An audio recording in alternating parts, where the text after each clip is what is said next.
m'appelle Lucie Martignol et je suis chargée de production pour des compagnies de cirque. C'est accompagner les compagnies et les artistes sur la création des spectacles. Un spectacle, avant de pouvoir tourner, d'être joué, de voir du public, il doit être créé. Et donc, je suis la personne qui va être avec les artistes pour trouver des financements, faire des dossiers, demander des subventions, prendre des rendez-vous. Toute la partie que les artistes n'aiment pas faire, c'est moi qui la fais. Et moi, j'aime bien ça. J'ai un parcours assez atypique puisque, poussée par ma petite maman que j'aime, j'ai fait Sciences Po. Et pendant que j'étais là-bas, je me suis dit que si je ne travaillais pas dans la culture, je ne serais pas heureuse. Donc je suis partie vers un master culturel. De là, j'ai trouvé que le spectacle vivant, ça avait l'air marrant. Donc j'ai trouvé un stage de fin d'études dans le spectacle vivant, dans la scène nationale de Nancy. Pas de bol, il y a eu le Covid. Après ça, j'ai fait un service civique à la Ligue de l'enseignement du Gers, où j'ai aussi travaillé sur l'organisation d'une tournée de spectacles pour les écoles. Et enfin, je suis arrivée dans le cirque par le collectif La Basse-Cour, qui est un collectif de 10 compagnies basées à Nîmes, qui m'ont donné ma chance et à partir de là, c'était parti. Je suis restée 2 ans avec eux et maintenant je suis avec le Cirque Oblique, qui est à Carcassonne, et le collectif Maison Courbe, qui est à Grenoble. Déjà, lire les mails, parce que j'en reçois beaucoup. Va y avoir des choses à traiter, des choses moins urgentes.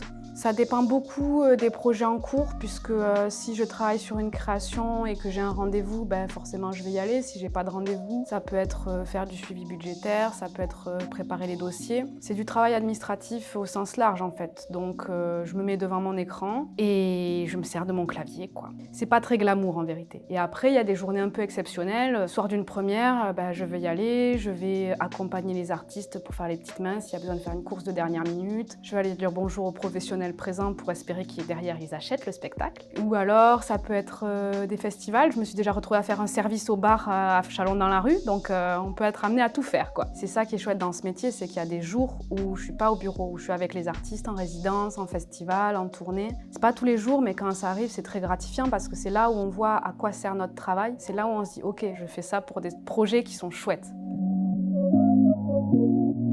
J'ai pu être amenée à travailler avec des théâtres, bien sûr, des petits théâtres, des grands théâtres, toutes les collectivités territoriales qu'il y a, des communes, aux communautés de communes, villes, départements, régions, voire même la DRAC, qui est le ministère en région, pour les demandes de subventions. Et après, en fait, en fonction des projets, on peut être amené à travailler avec des partenaires extrêmement diversifiés. Pour les projets de territoire, par exemple, avec les centres sociaux, avec les écoles, avec les collèges, quand on fait des résidences dans les collèges ou pareil au lycée, mais aussi avec des instituts médicalisés, par exemple. C'est vraiment très très large et c'est ça qui est chouette aussi puisque du coup on croise des gens très différents. Et là bientôt je vais commencer à travailler sur des projets internationaux. Donc on a pareil les partenaires français qui sont les instituts français, les alliances françaises, mais du coup aussi les partenaires à l'étranger. Donc là encore des théâtres ou des structures locales, vu qu'on arrive quelque part où on ne connaît personne.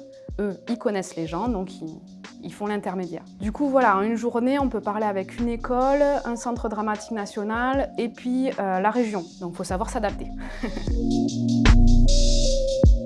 C'est quand même un métier qu'on fait au moins en partie par passion. C'est pas le métier qui va payer le mieux, faut le savoir, mais c'est le métier où je trouve on est vraiment content de ce qu'on fait. Le matin, c'est pas une souffrance d'allumer mon ordinateur, même si je vais faire des tableurs Excel toute la journée. Le moins, c'est que du coup, on crée son métier soi-même, donc ça demande quand même d'être capable, d'être autonome et d'agir. Quand j'ai arrêté avec la présente compagnie, il a fallu que je trouve moi-même d'autres compagnies avec qui travailler, qu'on discute ensemble de comment ça allait se passer, de quelle mission. Il y a beaucoup de liberté, donc c'est chouette, mais c'est aussi un petit peu un piégeux des fois. Il faut savoir ce qu'on en fait. Et puis comme tout métier passion, attention à pas trop donner parce que sinon on s'épuise, quoi.